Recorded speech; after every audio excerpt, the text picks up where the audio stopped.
Hi, everyone. Happy Sunday. It's just an exciting week as we get ready for Thanksgiving to come, and that's always a big holiday. So I hope you guys are looking forward to spending time with your family this week. So these pictures probably look pretty familiar from things you've seen at school or maybe you've seen at church before. These are all the things that we think of when Thanksgiving comes. We think about gathering with friends and family. Um, we see some of these images of pumpkins and the cornucopia just to remind us of all the good things that we have in life and things to be thankful for. It's always supposed to be a time for us to reflect on what's been going well in our lives and people that we care about and all the good things that have been happening for us. Well, as Christians, of course, we have that feeling of being thankful for our families and for our church and for God's blessings. But we also have to think this time of year about how can we show how thankful we are for God by our actions to others. Because as we're going through Thanksgiving this year, we're also getting ready to move into Advent, that time of Christmas and worshiping and thinking about the greatest gift that we've received, which is God's Son, Jesus. So let's think about that today with our story. God's story, generosity. So part of God's story is about how he wants us to be generous, and it goes like this. Being generous means sharing what you have. It's something God has always asked his followers to do. Remember how God built a special family called the Israelites? They were his very first followers. He taught them what to do by giving them laws, like giving 10% of everything they had back to God. That's called tithing. God even said to test him. If they obeyed and were generous with what he gave them, he would give them exactly what they needed. See, God is generous, and he wants us to be like him. He sent his greatest treasure, his son Jesus, to earth. Jesus left the kingdom of heaven and gave up his life to rescue us so that one day we can be a part of God's kingdom and live in it with him forever. Basically, Jesus gave up everything for us. Anyway, when Jesus was here, he showed us even more about being generous. In fact, Jesus said we can not only give a tithe, but we can give way more than that. We can give thirsty people water and hungry people food. We can visit people who are lonely and pray for people who are hurting. He did that all the time. He said when we do that, it's like we're giving to him. Jesus actually told us when we're generous, we show him we love him.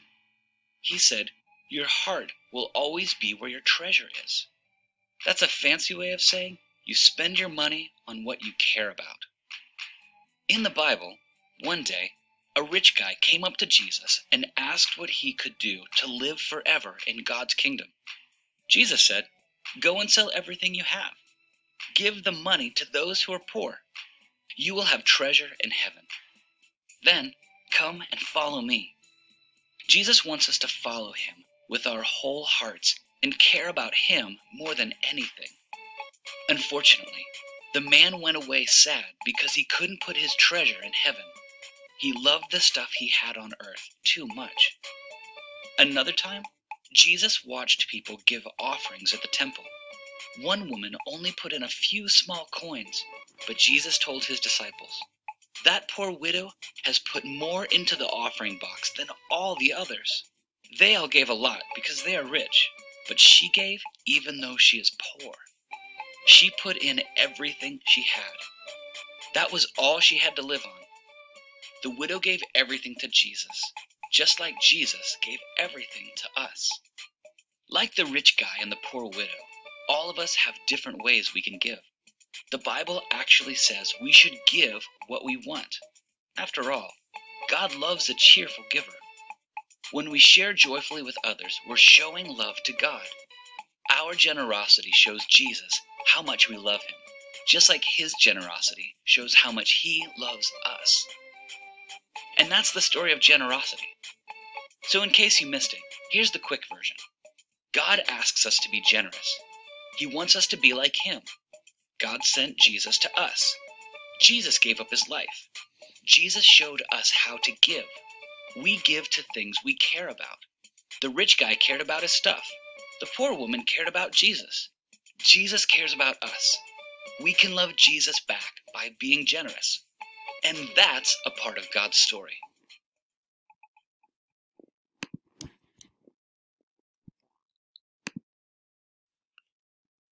So there's that idea, and I love it. Let's get our verse from Matthew 25:10. Whatever you did for one of the least of these brothers and sisters of mine, you did for me. And that's a really great idea that we get from God is we think a lot of times our service to God is when we go to church or when we sing hymns or when we pray to God and we go to Sunday school. And those are all really good things for us to do to show our relationship and our love with God.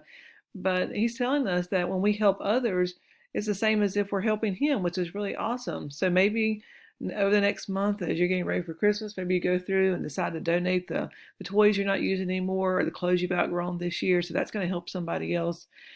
Maybe when you're at school, you're able to share your supplies when you're working on the art project, or even just when you just sit with your parents or the family you have at home and just sit and talk and have a good time. Anytime you're sharing or giving back to others, that's the same as giving to God, and that's what He's looking for. So even if you're a kid and you don't have money to donate, there's always something you can do to help others to show that love for God.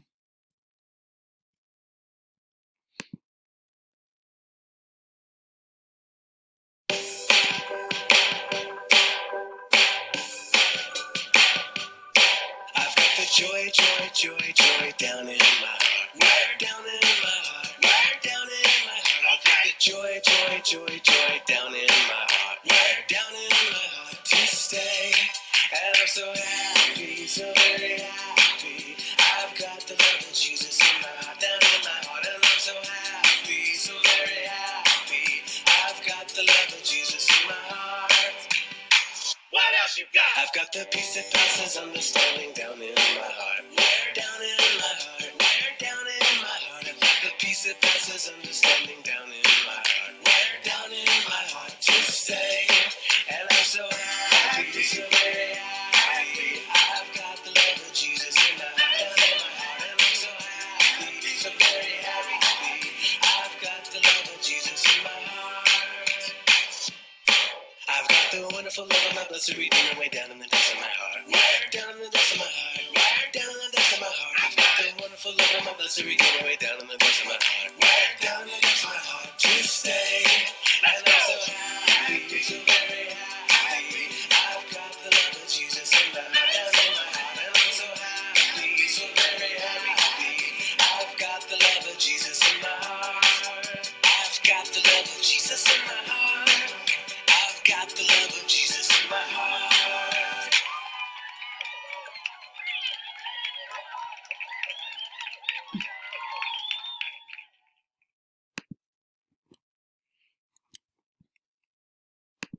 And that's the wonderful thing is that we do have God's love in our hearts, so that gives us the chance to share it with others. Let's think about our final verses for today. Matthew 6:19 through 21. Do not store up for yourselves treasures on earth, where moth and rust destroy, and where thieves break in and steal. But store up for yourselves treasures in heaven, where moth and rust do not destroy, and where thieves do not break in and steal. For where your treasure is, there your heart will be also. So let's just remember that example. What we give shows what we care about. And let's always show that how we care for God through our interactions with others. I hope you guys have a wonderful week. Goodbye.